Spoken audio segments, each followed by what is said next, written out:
നിലവിൽ current affairs എന്ന നിലയിൽ ചർച്ചയിലുള്ള ഒരു ടോപ്പിക്കാണ് പോളിമർ കറൻസി. അപ്പം എക്കണോമിക്സ് എന്ന നിലയിൽ അതുപോലെ തന്നെ കറണ്ട് അഫയേഴ്സ് പിന്നെ പ്ലാസ്റ്റിക് പരിസ്ഥിതിയുമായി ബന്ധപ്പെടുന്ന ഒരു വിഷയമായതുകൊണ്ട് തന്നെ ഇത് എൻവയൺമെൻറ്റ് എന്ന ഭാഗത്തായിട്ടും ഒക്കെ ചോദിക്കാവുന്ന ഒരു പോർഷൻ കൂടിയാണ്. ഇതിൻ്റെ എല്ലാ വശങ്ങളും നമുക്ക് സ്വാഭാവികമായി ഉയരുന്ന ചോദ്യങ്ങൾ ഒക്കെ ദൂരീകരിക്കുന്ന തരത്തിൽ അനലിറ്റിക്കലായിട്ടായിരിക്കും നമ്മൾ ഈ വീഡിയോ ചെയ്യുന്നത്. പേപ്പർ നോട്ടുകൾക്ക് പകരം പോളിമർ കറൻസി, ഇപ്പം നമുക്ക് മനസ്സിലാകുന്ന ഭാഷയിലൊക്കെ പറഞ്ഞാൽ ഈ പ്ലാസ്റ്റിക് കറൻസി, ഇത് RBIയുടെ ഒരു പുതിയ നീക്കം ഇത് നമ്മൾ ദിവസവും ഉപയോഗിക്കുന്ന കറൻസി നോട്ടുകളെ ഒക്കെ തന്നെ ബാധിക്കുമോ? അത് വലിയ രീതിയിലുള്ള ഒരു മാറ്റത്തിനൊക്കെ തന്നെ തയ്യാറെടുക്കാൻ ഒരുങ്ങുകയാണോ? അപ്പോൾ ഇതുപോലെയുള്ള സംശയങ്ങൾ നമ്മളിൽ പലർക്കും ഈ ഒരു പോളിമർ കറൻസി അല്ലെങ്കിൽ പ്ലാസ്റ്റിക് കറൻസി എന്നൊക്കെ കേട്ടപ്പോൾ തന്നെ ഉണ്ടായിരിക്കാം. ഇപ്പം ഇന്ത്യയുടെ കറൻസി സംവിധാനത്തിൽ വലിയൊരു മാറ്റത്തിന് വഴിയൊരുക്കുന്ന നീക്കവുമായി റിസർവ് ബാങ്ക് ഓഫ് ഇന്ത്യ ഇപ്പോൾ രംഗത്തെത്തിയിരിക്കുകയാണ്. ഇപ്പോൾ RBIയുടെ കറൻസി പ്രിൻറ്റിംഗ് വിഭാഗമുണ്ട്. അപ്പോൾ ആ ഒരു വിഭാഗം എന്ന് പറഞ്ഞാൽ Bharatiya reserve bank note Mudran private limited ആണ്. ഇത് നമ്മൾ ചുരുക്കത്തിൽ BRB NMPL എന്നൊക്കെയും പറയും. അപ്പം ആധുനിക സുരക്ഷാ സംവിധാനങ്ങളോട് കൂടിയ BOPP പോളിമർ സബ്സ്ട്രേറ്റ് വിതരണം ചെയ്യുന്നതിനായിട്ട് ഇത് ആഗോളതലത്തിൽ ഒരു EOI അഥവാ എക്സ്പ്രഷൻ ഓഫ് ഇൻട്രസ്റ്റ് നിലവിൽ ക്ഷണിച്ചിരിക്കുകയാണ്. 2009 ഇന്ത്യയിൽ പോളിമർ നോട്ടുകൾ കൊണ്ടുവരുന്നതിനെക്കുറിച്ച് ആദ്യമായി ചർച്ചകൾ ആരംഭിച്ചതിന് ശേഷം ഈ മേഖലയിൽ ഇന്ത്യ നടത്തുന്ന ഏറ്റവും പ്രധാനപ്പെട്ടമായ ഒരു നീക്കമായാണ് ഇപ്പോഴത്തെ ഈ നടപടിയെ നമ്മൾ വിലയിരുത്തേണ്ടത്. എന്താണ് പോളിമർ കറൻസി? എന്തുകൊണ്ടാണ് ഇന്ത്യ പേപ്പർ നോട്ടുകൾക്ക് പകരം ഈ ഒരു പോളിമർ നോട്ടുകളെക്കുറിച്ച് നിലവിൽ ആലോചിക്കുന്നത്? ഇതിൻ്റെ ഗുണങ്ങൾ എന്തൊക്കെയാണ്? അതുപോലെ തന്നെ ഇതിൻ്റെ പിന്നിലെ സാമ്പത്തികവും പാരിസ്ഥിതികവുമായ വെല്ലുവിളികൾ എന്തൊക്കെയാണ്? ഡിജിറ്റൽ പേയ്മെൻറ്റുകൾ അതിവേഗം വളരുന്ന ഇന്ത്യയിൽ ഇപ്പോഴും എന്തുകൊണ്ടാണ് ഇത്രയും അധികം തന്നെ കറൻസി നോട്ടുകൾ ആവശ്യമായി വരുന്നത്? അപ്പം ഇതെല്ലാം നമുക്ക് ഈ വീഡിയോയിലൂടെ വളരെ വിശദമായി തന്നെ പരിശോധിക്കാം. PK ലേണിംഗ്സിൻ്റെ PSC കോഴ്സുകളെ കുറിച്ച് അറിയുന്നതിനായിട്ട് നിങ്ങൾക്ക് താഴെ കാണുന്ന നമ്പറിൽ കോൺടാക്റ്റ് ചെയ്താൽ വിശദാംശങ്ങൾ അറിയാൻ സാധിക്കുന്നതാണ്. അപ്പം നമുക്ക് വീഡിയോയിലോട്ട് തിരിച്ചു വരാം. പോളിമർ കറൻസി എന്താണെന്ന് അറിയുന്നതിന് മുന്നേ നമുക്ക് ചില പ്രധാനപ്പെട്ട കാര്യങ്ങൾ അറിയേണ്ടതുണ്ട്. അപ്പം അതിൽ ഒന്നാമത്തേത് നമുക്ക് പറയാവുന്നതാണ്, നിങ്ങൾക്ക് പലർക്കും അറിയുന്നത് പോലെ തന്നെ ഈ നോട്ടുകൾ പുറത്തിറക്കാനുള്ള അധികാരമുള്ളത് ആർക്കാണ്? RBIക്കാണ്. Reserve bank of India act 1934 പ്രകാരമാണ് ഇന്ത്യയിലെ കറൻസികൾ പുറത്തിറക്കുന്നതും അതുപോലെ തന്നെ നിയന്ത്രിക്കുന്നതിനുമുള്ള അധികാരം RBIക്ക് ലഭിക്കുന്നതെന്ന് നിങ്ങൾ പ്രത്യേകം മനസ്സിലാക്കണം. ഈ നിയമത്തിലെ സെക്ഷൻ 22 പ്രകാരമാണ് ഇന്ത്യയിൽ ബാങ്ക് നോട്ടുകൾ പുറത്തിറക്കുന്നതിനുള്ള ഒരു sole right to issue bank notes, അതായത് ഏകാധികാര അവകാശം റിസർവ് ബാങ്ക് ഓഫ് ഇന്ത്യക്ക് ലഭിക്കുന്നത്. അപ്പോൾ ₹1 നോട്ട് എന്താ? ഒരു നോട്ടല്ലേ? കാരണം അത് ഇഷ്യൂ ചെയ്യുന്നത് RBI അല്ലല്ലോ എന്നൊക്കെ സ്വാഭാവികമായിട്ടും നിങ്ങൾക്ക് തോന്നാവുന്ന ഒരു ചോദ്യം മാത്രമാണ്. പറഞ്ഞു തരാം. ഇന്ത്യയിൽ ₹1 note reserve bank of India അല്ല, മറിച്ച് ധനകാര്യ മന്ത്രാലയം, അതായത് ഇന്ത്യൻ സർക്കാർ നേരിട്ടാണ് ഇത് പുറത്തിറക്കുന്നത്. RBI ഗവർണർക്ക് പകരം ധനകാര്യ സെക്രട്ടറിയുടെ ഒപ്പാണ് ഇതിൽ ഉള്ളതെന്നും നിങ്ങൾ ഓർക്കണം. കൂടാതെ കോയിനേജ് ആക്ട് ഓഫ് 2011 കീഴിൽ നിയമപരമായി ₹1 നോട്ടിനെ ഒരു നാണയമായിട്ടാണ് കണക്കാക്കപ്പെടുന്നത്. അപ്പോൾ ഇത് നിങ്ങൾക്ക് പുതിയൊരു അറിവാണെങ്കിൽ ഈ വീഡിയോ ഒന്ന് ലൈക്ക് ചെയ്യുക.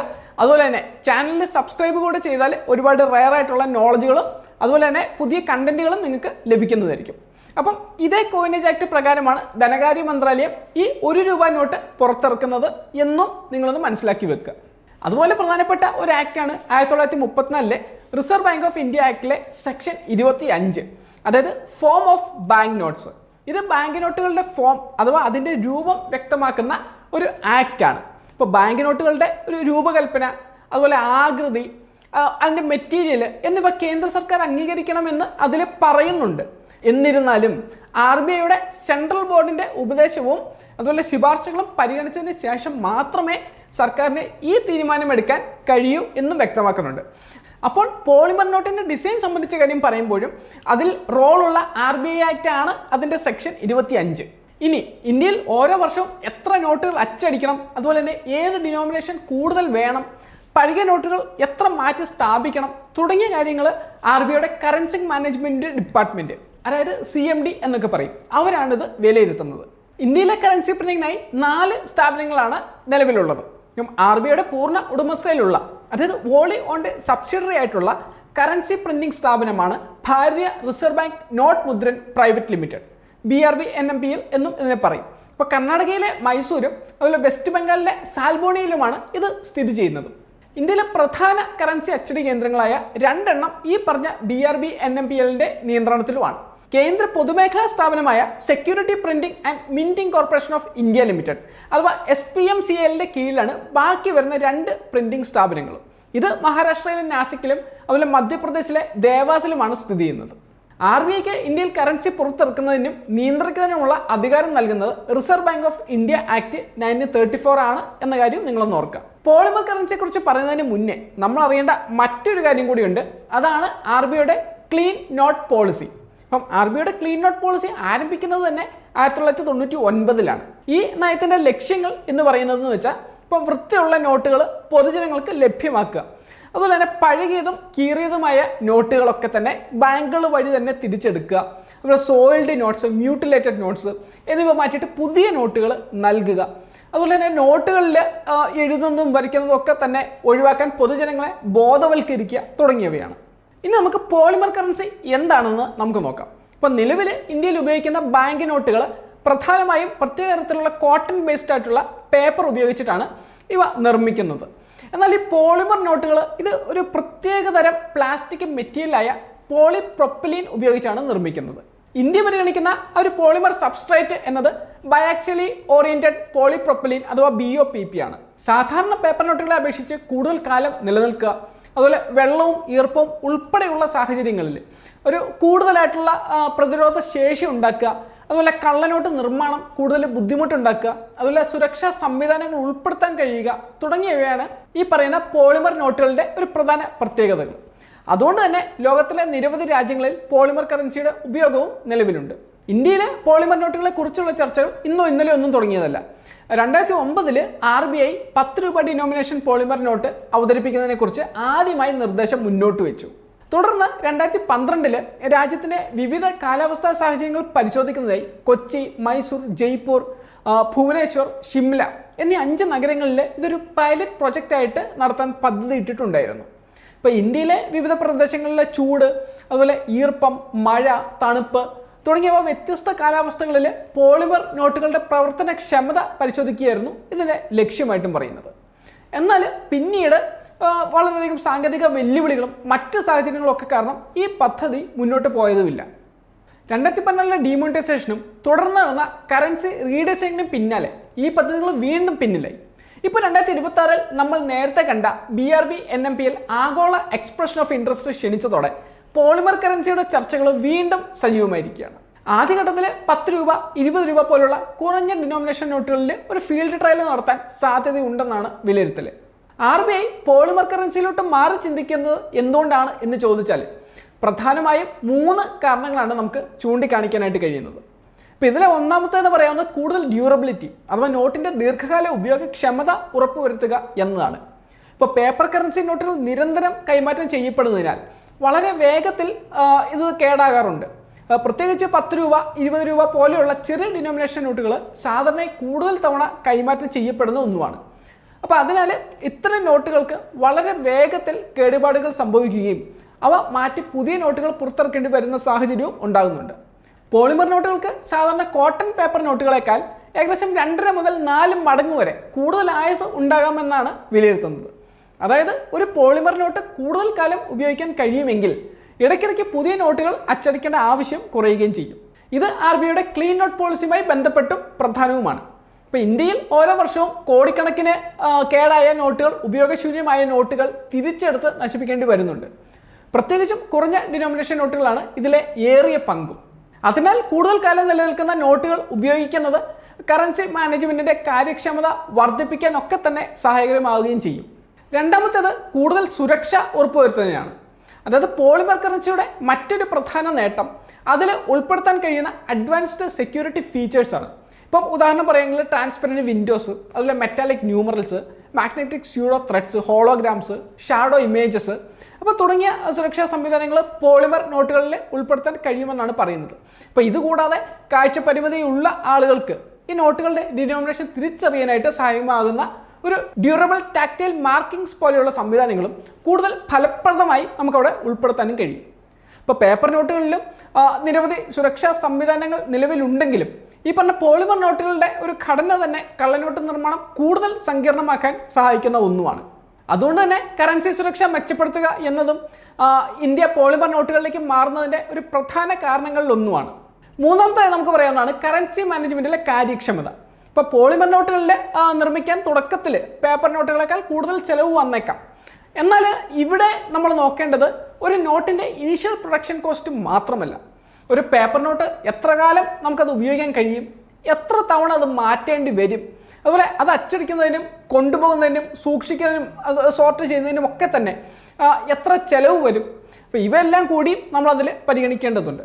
പോളിമർ നോട്ടുകൾക്ക് കൂടുതൽ ലൈഫ് ഉള്ളതിനാൽ റീപ്ലേസ്മെൻറ്റ് സൈക്കിൾ കുറയ്ക്കാൻ കഴിയുമെങ്കിൽ ദീർഘകാലാടിസ്ഥാനത്തിൽ പ്രിൻറ്റിങ്, അതുപോലെ തന്നെ ട്രാൻസ്പോർട്ടേഷൻ, സ്റ്റോറേജ്, ലോജിസ്റ്റിക്സ് തുടങ്ങിയ ചിലവുകളിൽ കുറവ് വരുത്താനും സാധിക്കും. അതായത് പോളിമർ കറൻസിയുടെ യഥാർത്ഥ സാമ്പത്തിക നേട്ടം മനസ്സിലാക്കാൻ ഒരു നോട്ട് നിർമ്മിക്കുന്നതിൻ്റെ ചിലവ് മാത്രം നമ്മൾ നോക്കിയാൽ പോരാ, അതിൻ്റെ മുഴുവൻ ലൈഫ് സൈക്കിൾ കോസ്റ്റ് കൂടിയും പരിഗണിക്കേണ്ടതുണ്ട്. ഇപ്പോൾ നാലാമത്തെ നമുക്ക് പറയാവുന്നതാണ് RBIയുടെ ക്ലീൻ നോട്ട് പോളിസി. ഇപ്പോൾ പോളിമർ നോട്ടുകളുടെ കൂടുതൽ കാലം നിലനിൽക്കുന്നതിനാൽ ഈ ക്ലീൻ നോട്ട് പോളിസിയുടെ ലക്ഷ്യങ്ങൾ കൈവരിക്കാൻ സഹായിക്കുമെന്നുമാണ് RBI കണക്ക് കൂട്ടുന്നത്. ഇന്ത്യയിൽ കറൻസി അച്ചടിക്കുന്നതിനും പരിപാലിക്കുന്നതിനുമായി RBIക്ക് ഓരോ വർഷവും വലിയ തുക തന്നെയാണ് ചെലവഴിക്കേണ്ടി വരുന്നത്. ഇപ്പോൾ കണക്കുകൾ പ്രകാരം 2023-24 സാമ്പത്തിക വർഷത്തിൽ സെക്യൂരിറ്റി പ്രിന്റിംഗ് എക്സ്പെൻഡിച്ചർ ഏകദേശം 5101 കോടി രൂപയായിരുന്നു. ഇത് 2024-25 വരുമ്പം ഇത് 6373 കോടിയായി ഉയർന്നു. 2025-26 ഇത് ഏകദേശം 4875 കോടിയായി. അതേസമയം ഇന്ത്യയിൽ ഓരോ വർഷവും ഏകദേശം 20 ബില്യണിൽ അറൗണ്ട് ആയിട്ടുള്ള സോൾഡ് നോട്ട് നശിപ്പിക്കപ്പെടുന്നു എന്നാണ് കണക്കുകൾ സൂചിപ്പിക്കുന്നത്. ഇതിലെ വലിയൊരു പങ്കും ചെറിയ ഡിനോമിനേഷൻ നോട്ടുകളുമാണ്. അപ്പോൾ ഇത്തരമൊരു സാഹചര്യത്തിൽ കൂടുതൽ കാലം നിലനിൽക്കുന്ന പോളിമർ നോട്ടുകൾ ഉപയോഗിച്ചാൽ നോട്ടുകൾ മാറ്റി സ്ഥാപിക്കുന്നതിൻ്റെ ആവൃത്തി കുറയ്ക്കാൻ കഴിയുമോ എന്നതാണ് ഉയരുന്ന പ്രധാനമായിട്ടുള്ള ഒരു ചോദ്യം. എന്നാൽ പോളിമർ കറൻസിക്കും ചില പ്രശ്നങ്ങൾ അല്ലെങ്കിൽ വെല്ലുവിളികളൊക്കെ തന്നെ തീർച്ചയായിട്ടും ഉണ്ട്. ഇപ്പോൾ പോളിമർ കറൻസിയുടെ ഏറ്റവും വലിയ വെല്ലുവിളി അതിൻ്റെ ഉയർന്ന നിർമ്മാണ ചെലവാണ്. ഇപ്പോൾ പേപ്പർ നോട്ടുകളെ അപേക്ഷിച്ച് പോളിമർ നോട്ടുകളുടെ മാനുഫാക്ചറിങ് കോസ്റ്റ് അത് ഏകദേശം 30 മുതൽ 60% വരെ കൂടുതലാകാം. ചില രാജ്യങ്ങളിൽ ഈ കുറഞ്ഞ ഡിനോമിനേഷനിലുള്ള പോളിമർ നോട്ടുകളുടെ പ്രൊഡക്ഷൻ കോസ്റ്റ് നോട്ടിൻ്റെ ഫേസ് വാല്യൂവിൻ്റെ ഒരു ഏകദേശം 20 മുതൽ 24% വരെ എത്തിയിട്ടുണ്ടെന്നാണ് ഈ വിലയിരുത്തൽ. അപ്പോൾ അതിനാൽ 10 രൂപ അല്ലെങ്കിൽ 20 രൂപ പോലെയുള്ള കുറഞ്ഞ ഡിനോമിനേഷൻ നോട്ടുകൾ പോളിമർ ഉപയോഗിക്കുമ്പോൾ ഒരു നോട്ടിൻ്റെ നിർമ്മാണ ചെലവും അതിൻ്റെ ഫേസ് വാല്യൂവും തമ്മിലുള്ള ഒരു അനുപാതവും വളരെ പ്രധാനമാണ്. ഇതിനു പുറമെ ഇന്ത്യയിലെ നിലവിലുള്ള ക്യാഷ് ഇൻഫ്രാസ്ട്രക്ചറിലും മാറ്റങ്ങൾ ആവശ്യമായിട്ട് വരും. ഉദാഹരണം പറയുന്നത് ATM മെഷീനുകൾ, അതുപോലെ കറൻസി സോർട്ടിംഗ് മെഷീനുകൾ, വെൻഡിങ് മെഷീനുകൾ, ക്യാഷ് പ്രോസസ്സിംഗ് സിസ്റ്റം എന്നിവയിൽ ചിലത് പോളിമർ നോട്ടുകൾക്ക് അനുയോജ്യമായ രീതിയിൽ ഒരു റീകാലിബ്രേറ്റ് ചെയ്യേണ്ടി വരാം. അതായത് നോട്ടുകൾ മാത്രം മാറ്റിയാൽ പോരാ, അതിനായി ബന്ധപ്പെട്ട മുഴുവൻ കറൻസി എക്കോസിസ്റ്റത്തിലും ഒരു ക്രമേണ മാറ്റങ്ങൾ വരുത്തേണ്ടത് ആവശ്യമായി വരും. ഏതൊരു കാര്യം എടുക്കുമ്പോഴും നമ്മുടെ പരിസ്ഥിതിക്ക് ഇന്നത്തെ ലോകം വളരെയധികം മൂല്യം കൽപ്പിക്കാറുണ്ട്. പോളിമർ നോട്ടിൻ്റെ കാര്യം എടുക്കുമ്പോഴും പൊതുവെ ഉയരാൻ സാധ്യതയുള്ള ഒരു ചോദ്യമാണ് ഇത്. പ്ലാസ്റ്റിക് ഉപയോഗിച്ച് നിർമ്മിക്കുന്ന കറൻസി പരിസ്ഥിതിക്ക് ദോഷകരമല്ലേ എന്ന്. ഇപ്പോൾ പോളിമർ കറൻസിയുടെ പ്രധാന അസംസ്കൃത വസ്തു എന്ന് പറയുന്നത് പോളിപ്രൊപ്പലീനാണ്. അപ്പോൾ ഇത് പെട്രോളിയം ബേസ്ഡ് പ്രോഡക്റ്റ് ആണ്. അതുകൊണ്ട് തന്നെ അതിൻ്റെ നിർമ്മാണ ഘട്ടത്തിൽ ഫോസിൽ ഫ്യൂവലിനെ ആശ്രയിക്കേണ്ടിയും വരും. പോളിമർ നോട്ടുകളുടെ പ്രൊഡക്ഷൻ സമയത്തെ കാർബൺ ഫുട് പ്രിന്റ് പേപ്പർ നോട്ടുകളെക്കാൾ കൂടുതലുമായിരിക്കും. എന്നാൽ ഇവിടെ വീണ്ടും നോക്കേണ്ടത് നമ്മൾ മുൻപ് പറഞ്ഞ പോലെ കറൻസിയുടെ കംപ്ലീറ്റ് ലൈഫ് സൈക്കിളാണ്. പേപ്പർ നോട്ടുകളുടെ കാര്യം എടുക്കുമ്പോൾ അവ ഇടയ്ക്കിടയ്ക്ക് മാറ്റേണ്ടി വരുന്നുണ്ട്. അതുകൊണ്ട് തന്നെ ഇവ മാറ്റുമ്പോൾ പുതിയ നോട്ടുകൾ നിർമ്മിക്കേണ്ടിയും വരും. അവ രാജ്യത്തിൻ്റെ വിവിധ ഭാഗങ്ങളിലേക്ക് നമ്മൾ കൊണ്ടുപോകണം. അതുപോലെ തന്നെ കേടായ നോട്ടുകൾ തിരിച്ചെടുക്കണം, അവ നശിപ്പിക്കണം. ഈ മുഴുവൻ പ്രക്രിയയിലും എനർജിയും വിവിധ റിസോഴ്സുകളും അവിടെ ഉപയോഗിക്കേണ്ടതുണ്ട്. പോളിമർ നോട്ടുകൾക്ക് കൂടുതൽ ആയുസുള്ളതിനാൽ ദീർഘകാലാടിസ്ഥാനത്തിൽ മാനുഫാക്ചറിങ്, അതുപോലെ തന്നെ ട്രാൻസ്പോർട്ടേഷൻ എന്നിവയുടെ ആവശ്യം കുറഞ്ഞൊന്നും വരാം. RBIയുടെ നിർദ്ദേശപ്രകാരം the energy and resources institute അഥവാ ടെറി നടത്തിയ പഠനവും ലൈഫ് സൈക്കിൾ പെർസ്പെക്റ്റീവിൽ പോളിമർ നോട്ടുകൾക്ക് കുറഞ്ഞ ഓവറോൾ കാർബൺ ഫുട് പ്രിന്റ് ഉണ്ടാക്കാനുള്ള സാധ്യതയും ചൂണ്ടിക്കാണിച്ചിട്ടുണ്ട്. കൂടാതെ പ്ലാസ്റ്റിക് ആയതുകൊണ്ട് തന്നെ ഉപയോഗശൂന്യമായ വലിയ അളവിലുള്ള പോളിമർ നോട്ടുകൾ റീസൈക്ലിംഗ് വഴി മറ്റ് പ്ലാസ്റ്റിക് പ്രോഡക്ട്സ് നിർമ്മിക്കുന്നതിനും ഉപയോഗിക്കാം.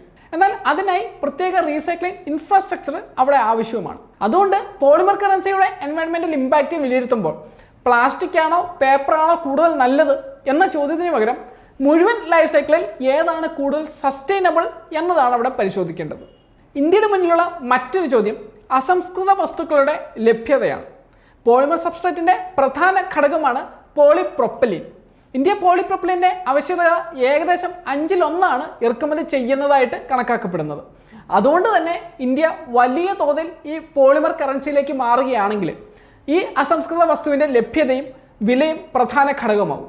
പ്രത്യേകിച്ച് ക്രൂഡ് ഓയിൽ വിലയിലെ മാറ്റങ്ങൾ പോളിപ്രൊപ്പിലിൻ്റെ വിലയും ബാധിക്കാം.